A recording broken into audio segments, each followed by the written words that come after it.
आप देख रहे हैं 4 टीवी न्यूज और मैं हूं आपके साथ आरुषि सिंह। वक्त हो गया है देश दुनिया की बड़ी खबरों का, तो चलिए रुक करते हैं इन खबरों की ओर। श्रीनगर जम्मू कश्मीर नौगाम पुलिस स्टेशन में हुए तेज धमाके के बाद पूरे इलाके में अफरा तफरी मच गई।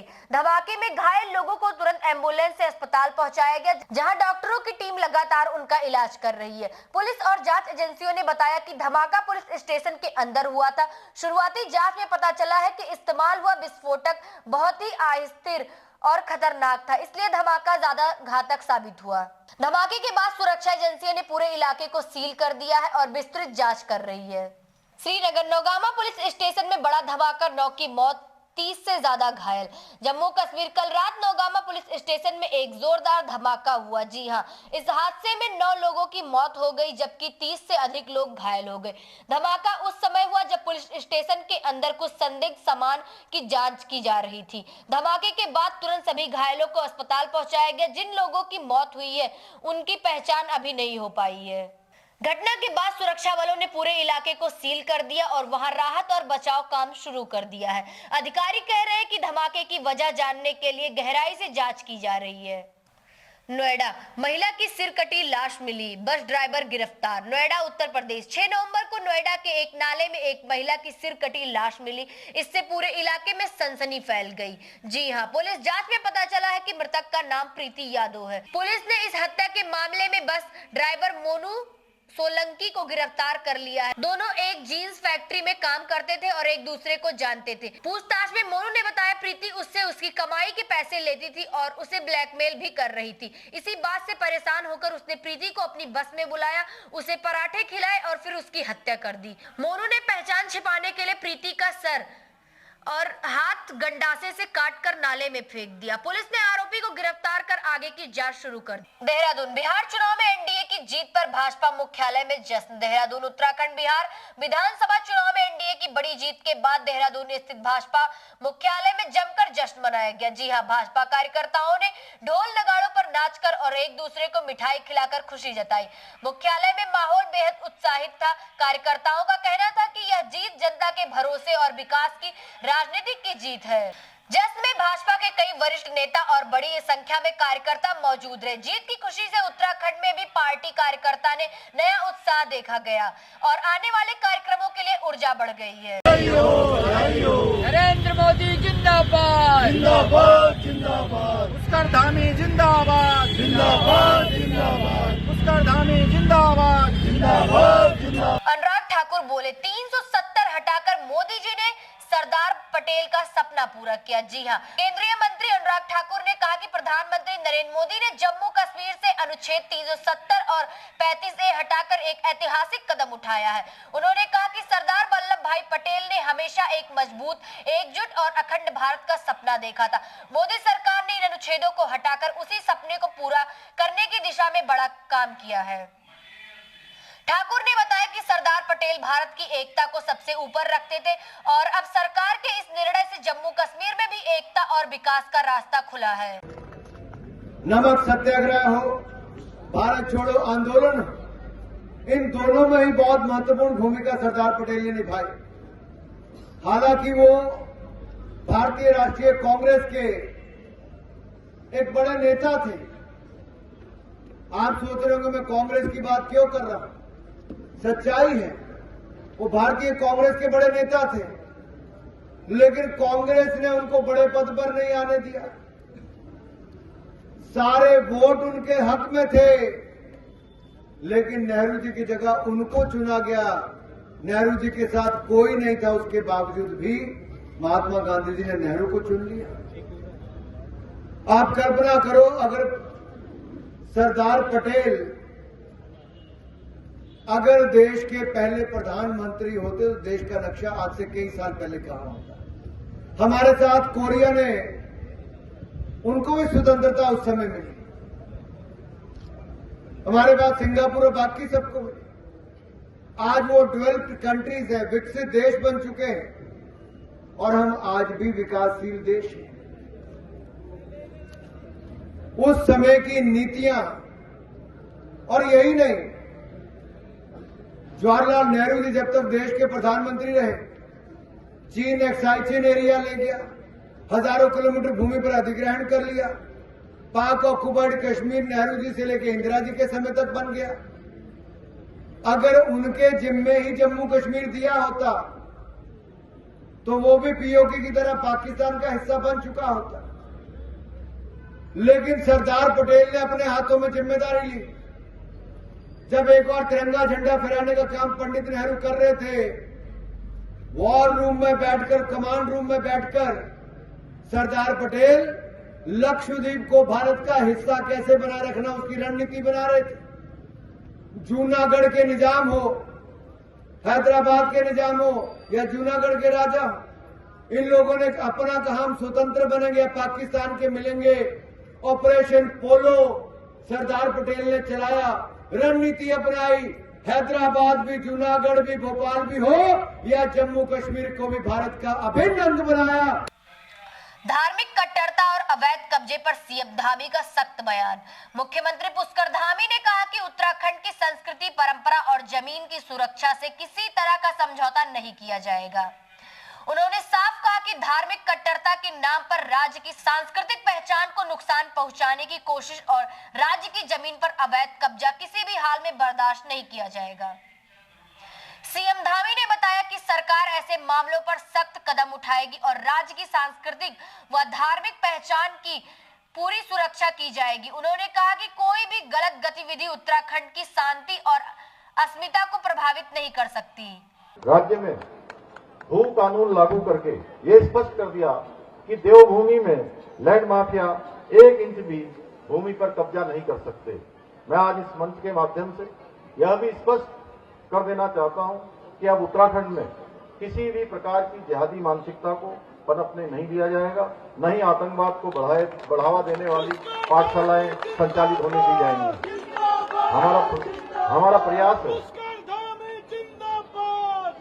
प्रयास है कि अब देवभूमि उत्तराखंड में कट्टर धार्मिक शिक्षा देने वाले केंद्र नहीं, बल्कि ऐसे संस्कार युक्त आधुनिक और राष्ट्रवादी शिक्षा के मंदिर स्थापित किए जाएं, जो हमारे बच्चों को शिक्षा प्रदान करने के साथ साथ उनके चरित्र निर्माण के लिए भी कार्य करें।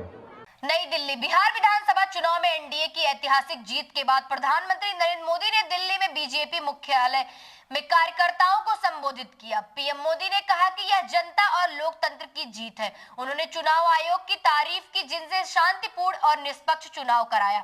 उन्होंने बताया कि बिहार में रिकॉर्ड मतदान हुआ है और किसी भी बूथ पर दोबारा वोटिंग की जरूरत नहीं पड़ी, जो पहले के समय में सोचना भी मुश्किल था। प्रधानमंत्री ने बिहार की जनता, खासकर युवाओं का धन्यवाद किया। उन्होंने कहा कि बिहार ने दिखा दिया कि अब मतदाता सूची, वोटर लिस्ट को सुधारने पर पूरा ध्यान दिया जा रहा है। पीएम मोदी ने सभी राजनीतिक दलों से अपील की कि वे देश भर में 100% साफ सुथरी मतदाता सूची बनाने का समर्थन करें। साथियों, पिछले वर्ष देश के लोगों ने लगातार तीसरी बार एनडीए को अपना जनादेश दिया था। 60 वर्षों बाद ऐसा अवसर आया जब किसी को लगातार तीसरी बार सत्ता में आने का अवसर मिला। ये देश के विश्वास का, देशवासियों के आशीर्वाद का परिणाम था। और लोकसभा चुनाव के बाद देश के कई राज्यों में भी हमें विधानसभा चुनावों में प्रचंड बहुमत के साथ जीत मिली।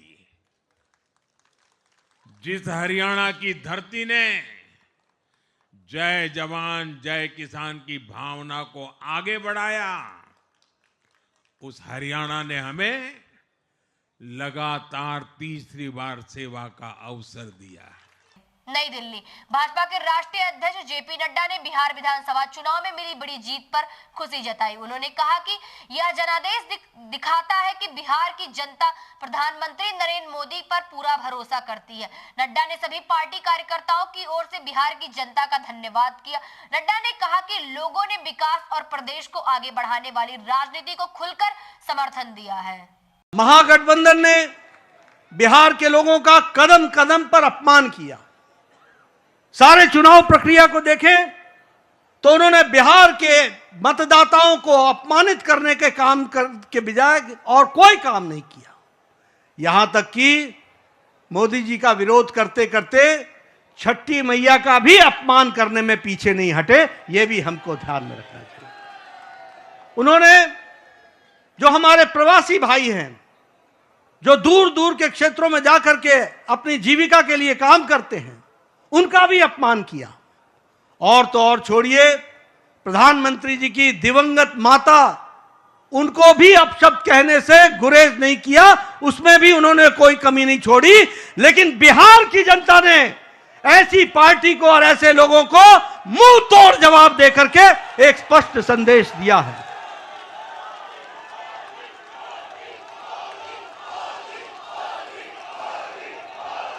राष्ट्रीय जनता दल राजद को तो इस चुनाव के नतीजे ने करारा जवाब दिया ही है। जो लोग बिहार की जनता को भ्रमित करने के लिए लगे हुए थे, घुसपैठियों के सहारे सरकार बनाने का सपना देख रहे थे, उनको स्पष्ट संदेश तो बिहार की जनता ने दिया ही। लेकिन सबसे बड़ी बात यह भी है कि जो कांग्रेस, जो परजीवी पार्टी है, आज उसकी बिहार में स्थिति क्षेत्रीय पार्टियों से भी कम हो गई और उनकी वह दुर्गति हुई है, वो भी हमको देखने को मिला है। आंध्र प्रदेश, यहाँ भारत की पहली ड्रोन सिटी और स्पेस सिटी की शुरुआत की गई। यह कदम स्वर्ण आंध्र 247 और विकसित भारत 247 के विजन को आगे बढ़ाने में महत्वपूर्ण माना जा रहा है। केंद्रीय मंत्री पीयूष गोयल ने कहा कि ये दोनों प्रोजेक्ट भारत को तकनीकी और नवाचार के क्षेत्र में नई ऊर्जा देंगे। इससे युवाओं के लिए रोजगार के नए अवसर भी बनेंगे। बाजी मार गए, which means he took the initiative and before anybody else could do it, he grabbed the opportunity and captured the initiative. That is what he has done today with the first drone city of India, the first space city of India coming up in the Orvakal industrial area in Andhra Pradesh from Kurnool. It's a large project, 2,621 acres, very close to the Kurnool airport, good connectivity to the expressways, to the railway system, air connectivity, and GOI and Government of India and state government were collectively developing it. Now, for such a large industrial area, to attract industry, it will take time, it will be a long-term project, but this man is always in a hurry, doesn't have patience. He said, okay, you will take time, but I will do it faster. And he conceptualized the drone city, which will be 300 acres dedicated to drones. And in Operation Sindoor, we have all seen that the importance in our defense capabilities is gradually moving towards high quality drones. India should be Atmanirbhar, self-reliant, and Chief Minister is taking a forward position or batting on the front foot, because we are all cricket lovers, to come up with the first ever drone city. He's taken the initiative also in the space sector, very close to Sriharikota, and I think it's truly phenomenal, the kind of incentive package that he has come up with to encourage people to come and invest in the drone city and space city. He's going to create an escrow mechanism, have a certification process which is free of official or political or bureaucratic interference, and guarantee to investors that what he says will be delivered. And I think that's a huge message to investors.